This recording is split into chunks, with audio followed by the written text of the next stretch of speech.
first got into English teaching, I went to South Africa and I got to teach for a week or two there with a bunch of small little kids, and it was so fun and so delightful. And so I decided to keep looking around, and that's how I initially got into teaching, and I ended up coming to China.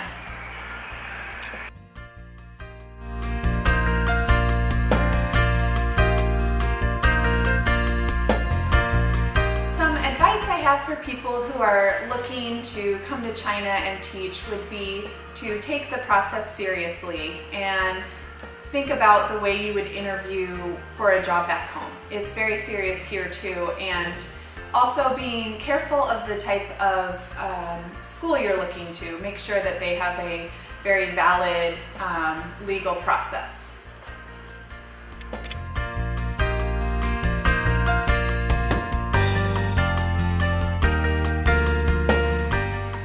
I'm currently living in Foshan, and my impression of the city so far is that it's a really laid-back, kind of calm city, even though there's tons of buildings, tons of people, and it's big, but it still has kind of the feel of like a small town.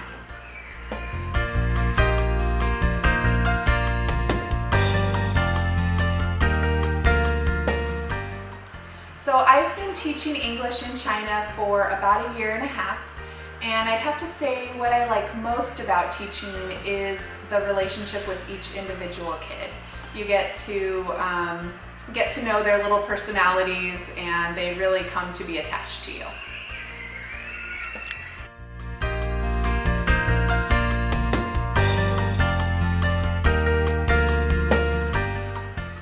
My favorite way to teach the children at the moment is probably just going through PowerPoints with them. They really seem to respond well to the visual cue of a PowerPoint, and they love it. It encourages them to speak English. They get excited, they shout out not only words, but they'll shout out full sentences. It's really amazing how into the English they get.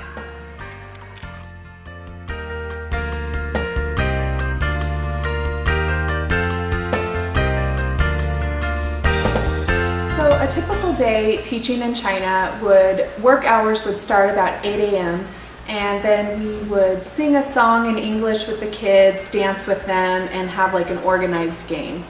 Then we would go back to the class and have breakfast with them, where we would introduce all the food in English and make sure they know the names in English.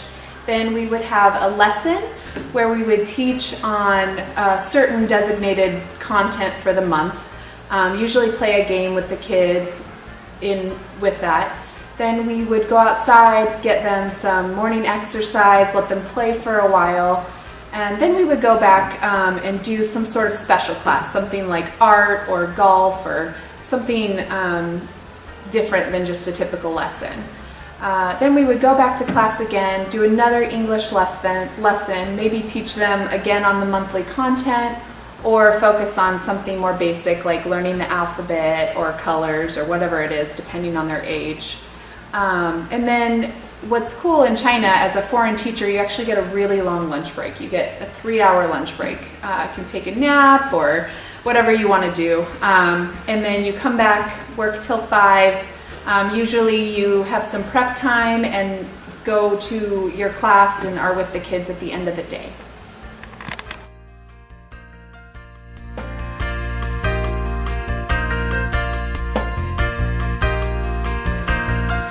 At NHIK, there's lots of teaching resources. They keep a lot of stuff within the school, different paper, construction paper, different colors, glue, scissors, everything you need for just like basic, crafts or teaching things. And then they also give you an amount where you can go out each month and get either books that are in English or different decorations for the class that will help the kids in learning what they're supposed to be learning that month.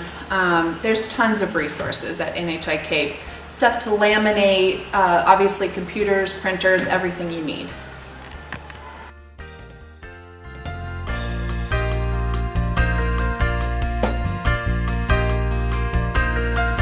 Since living in China, I've been able to travel to a few places.